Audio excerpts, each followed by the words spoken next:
Welcome to week one. This morning we started a brand new sermon series called Unsubscribe, and I think it's very fitting for the new year.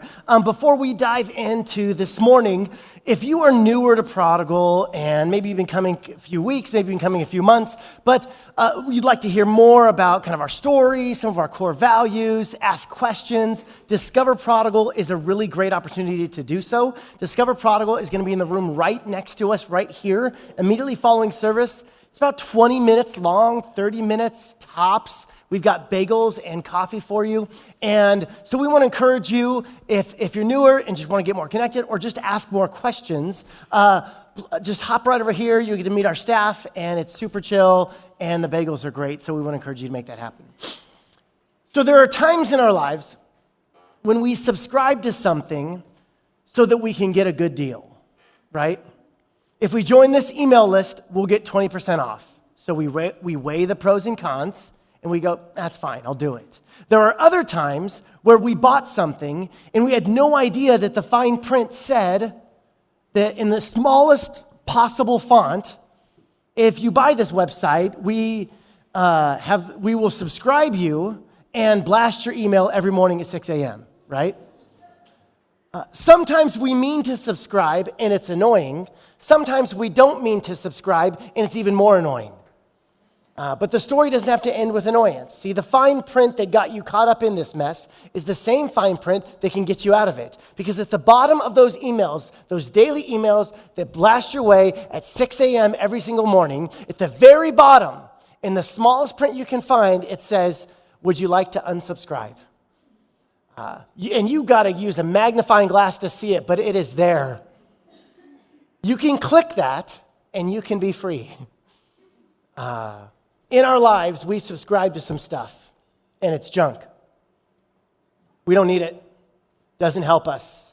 And throughout this series, you're going to have an opportunity to unsubscribe to some of the junk in your life. And this morning, you'll have a chance to unsubscribe to something that affects all of us, okay? Most of us indulge in this on a daily basis. This morning, we're going to unsubscribe to gossip.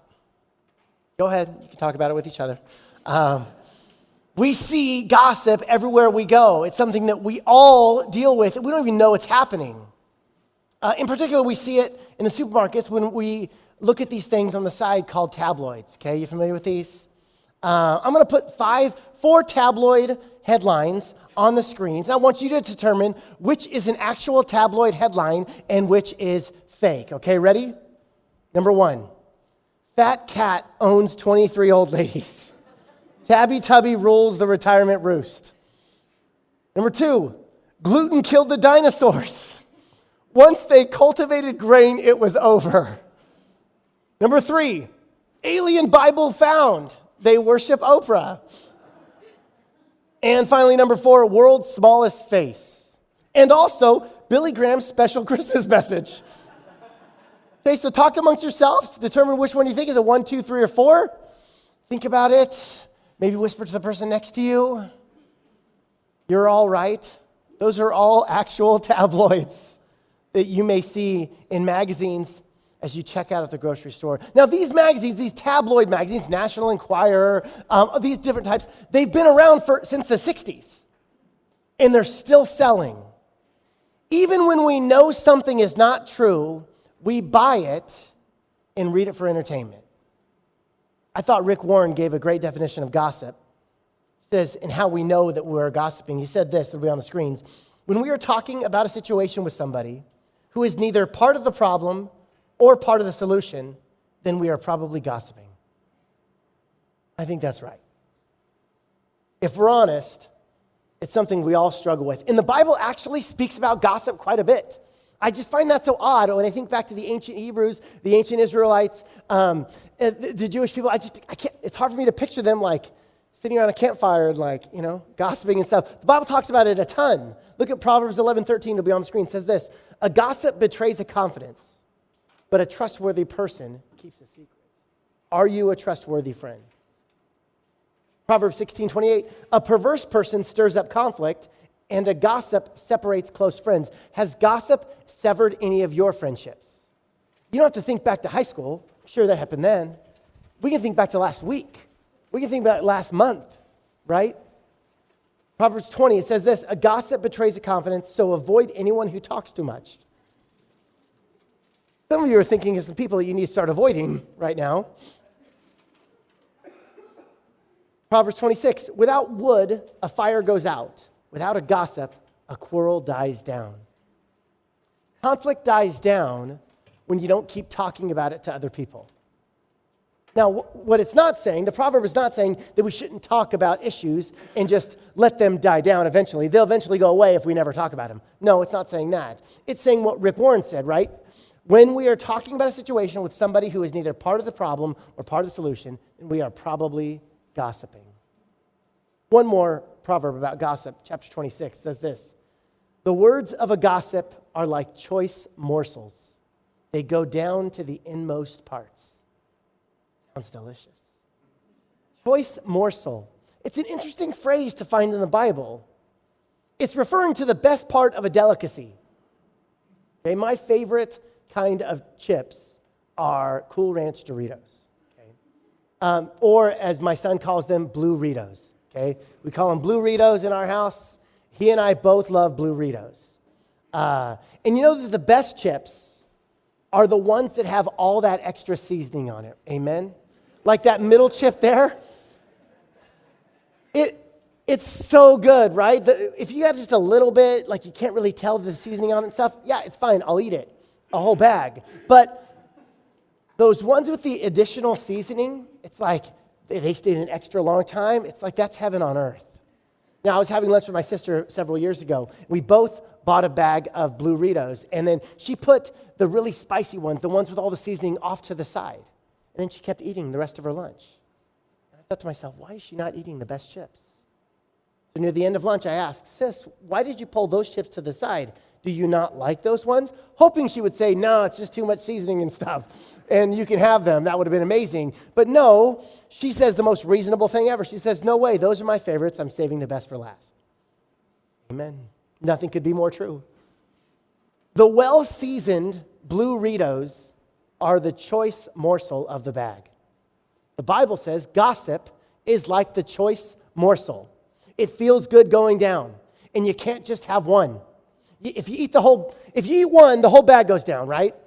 That's gossip. You get a little taste. Hey, what'd you say? What'd they do? Tell me more. Give me the details. I want to know everything that happened. Choice morsel.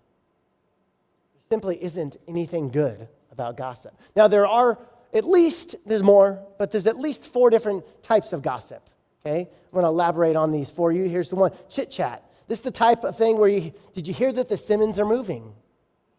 Just often basic information that nobody maybe asked for, and sometimes it's harmless, but it's just chit-chat, okay? It sometimes doesn't have harmful results. Then there's prying. You know, someone's going through a rough patch in their marriage, so you ask their close friend, hey, how's Justin and Jessica doing? Oh, picture them holding hands or him holding hands with somebody else. That's a big deal. You want them to share a little bit more. Then there's the prayer request. This is a Christian favorite. This is where you pretend you're sharing something so the other person can pray for them, but really you just want to gossip, okay? And it's often preceded by phrases like, bless her heart, okay? As in, bless her heart, but Mary Beth, she's put on a little extra weight. We need to pray for her. I don't know why I said Mary Beth. I don't know why I'm from the South all of a sudden either. But finally, the last one. This one's called the juice, okay? The juice is very rare. This is where you hear something, and it's so juicy that you immediately have to call your BFF and tell them what you just heard. Now, the juice, it's usually preceded by phrases like OMG or you're never going to believe this. How many of you have been juicing this week? Okay. It's okay. We can be honest. I asked some of you in our church and some friends, why do you think you gossip? And I asked myself these questions as well. But some of the answers were really interesting. One person said, if I'm being honest, sharing gossip makes me feel kind of important, like I've got the power in the situation, and all of a sudden I feel like I'm above everyone else. Someone else said, when I'm hearing gossip, it makes me feel better about myself because there's something great when someone else looks bad. It makes me feel better. Number 3, this one. Honestly, I feel like I have such a boring and dull life, that hearing something juicy about someone else is very entertaining. Every reason that was given, and every reason I myself gave, in all of that, there wasn't one good reason to gossip. Not one. When you look at the reasons, it's really a more accurate reflection of the darkness within me and the darkness within you. But like all humans, we try to hide that darkness. Here's one way we do it. The compliment sandwich. Where you say something nice about somebody, then you say what you really want to say, and then you say something nice about it again, okay? This is to make it sound nicer than it is, okay? You know, a lot of people ask me about other pastors in town or other churches. And I'll say something like this. Yeah, I really like him. You know, I met him one time. He seems like an amazing pastor. I don't really love the way he teaches on this one issue. Doesn't really like that he doesn't spend that much time with his congregations. But he's an amazing pastor, great church. Check it out. See that? I sandwiched it, so it's okay. No, it's not. Gossip, compliment, gossip, compliment. I do this, you do this. Hey, John, what do you think about so-and-so? Oh, man, she's just really grown in her faith, becoming an awesome woman of God. You know, I don't really trust her. Don't really want my kids around her. Don't really want her to live in the same state as her, but she is nails. Awesome. Love that girl. I'm exaggerating to make a point, obviously. But we need to be honest about the kinds of conversations we're having. Here's another one. Just because it's true doesn't mean it needs to be said. You know, Chrissy and Alan, they're having some serious marital issues. I saw Chrissy's car at another apartment one night. Then the next morning I drove by again, and it was still there. Maybe you shouldn't be saying that. What? It's true. Her car was there. The line of delineation between whether you should share something or not is not whether it's true or false, but is it helpful or is it hurtful? Is it holy or is it unholy?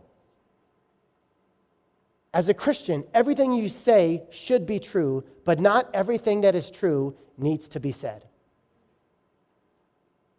Just because it's true doesn't mean we need to say it. We probably just want to gossip. Some people think, well, it's true, so I didn't do anything wrong. It might be true, but it doesn't mean it's right.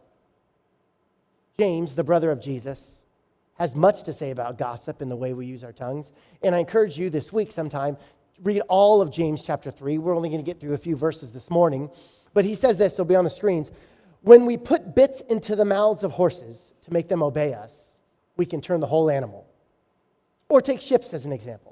Although they are large and are driven by strong winds, they're steered by a very small rudder wherever the pilot wants to go.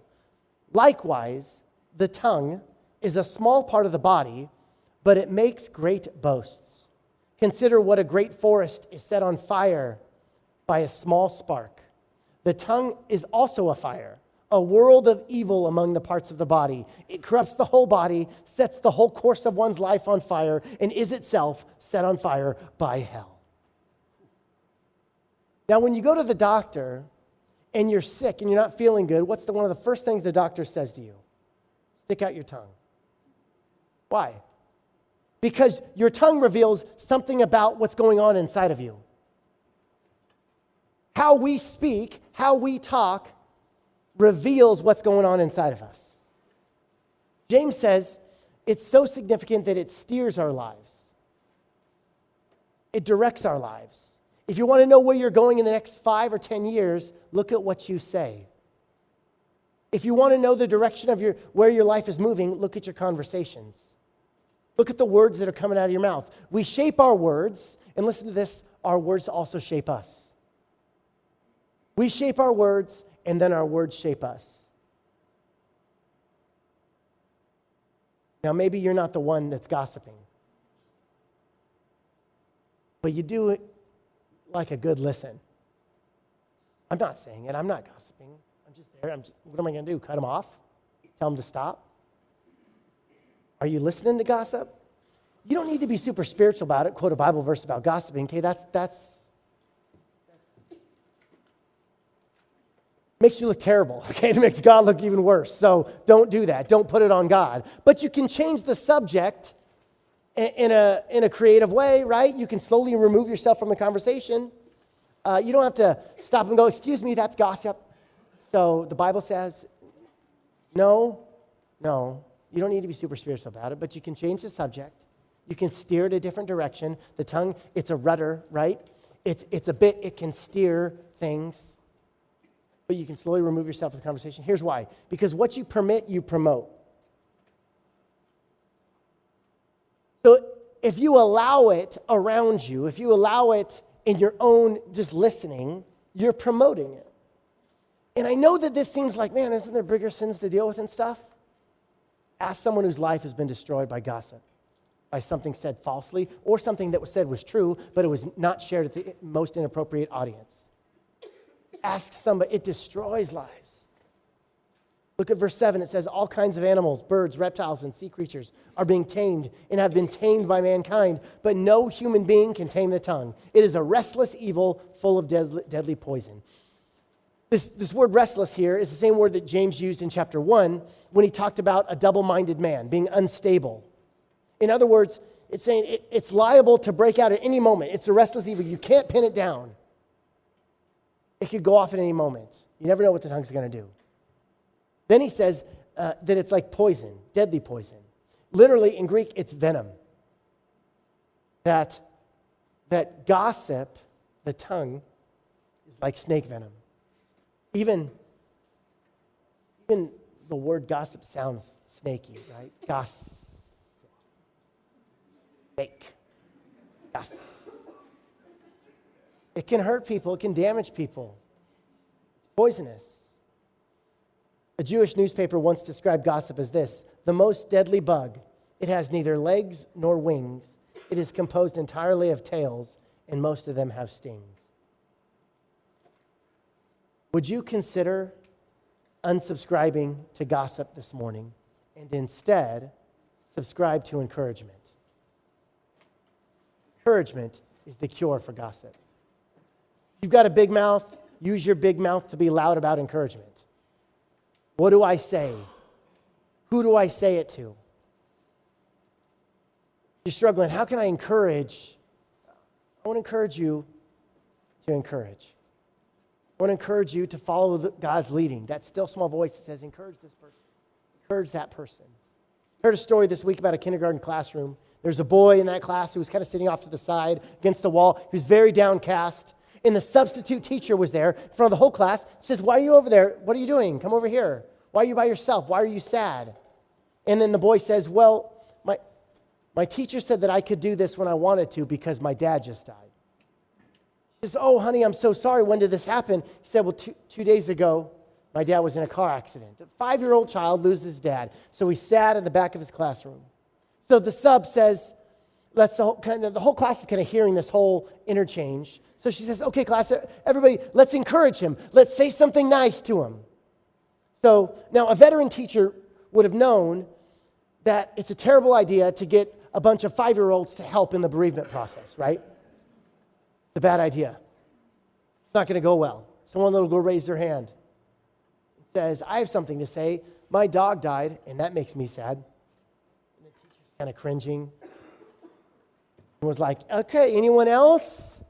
Does anyone else have something that can encourage him? Another boy says, well, my cat died. I'm really glad it wasn't my dad. And that's the substitute teacher panics like, abort. Okay, well, everyone, thanks for the encouragement. Worst possible thing you can say to someone who's grieving, right? But you know what that little boy said? He said, no. Can they keep going? Can we keep encouraging me? I like it. You see, the class didn't do it right. They didn't say the right thing. They said the wrong thing. But he was comforted because they had integrity. It came from their heart. They tried to enter into where he was, and he heard that. He saw that. He felt that. As wrong as what they said was, he felt their integrity and honesty and their hearts in their mistakes. You don't have to say the right words. Some people might come to follow Jesus because they see the light. But most often, people will come to find Jesus when they feel the heat. When they feel the warmth radiating out of our lives. That's when they'll begin to follow Jesus. Even when we say the wrong things, there's grace. There's forgiveness. Isn't that just like our God? Even our shortcomings can prove to be redemptive. When you fail, when you don't live up to your word, when you hurt people by the things you say, do you divert blame or get defensive, or will you now use your words that once brought hurt to others to now bring healing to others? This last week, I text messaged an old friend. And this old friend was high up in his business, and he made some illegal decisions that ended very badly for him and his family. And when I heard about it, I was in shock, and I want to call him and I want to text him, but I don't have any idea what to say. So last week, I just feel like I should encourage him. And so I sent him a text and I just said, hey, love you so much, bro.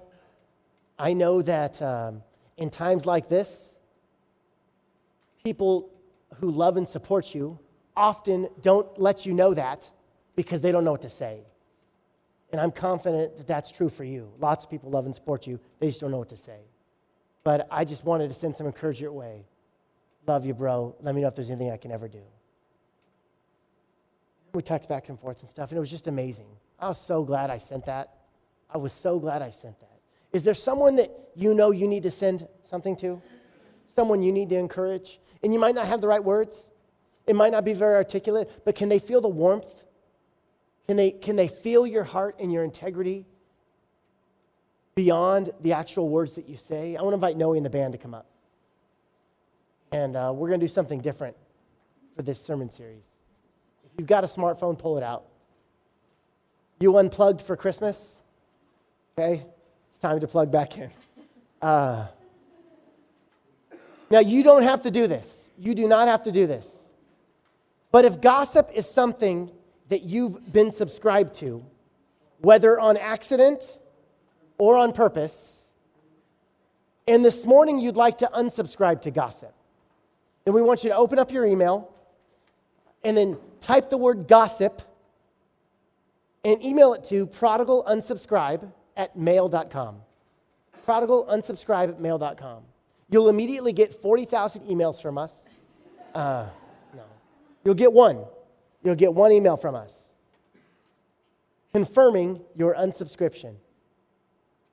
We'll also have some encouraging resources about moving forward.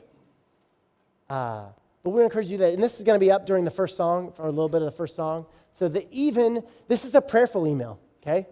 This is something that we want you to wrestle with in your own spirit. And so even as the band begins to sing, feel free to send this email. This might be one of the more prayerful emails you've ever sent. But as the band sings, feel free to unsubscribe as we close with the song, Beautiful Name. There's no better word to say. We're talking about encouragement, talking about words that we can say and life that we can bring with our words. There's no better word to say than Jesus. No better word to say than Jesus. When you're struggling, when it's dark, when you're alone, when it's hard, when you're suffering, when all these difficulties cave in on your lives, there's nothing better than to proclaim the name of Jesus. And that's what we're going to do. Would you stand as we close with this song together?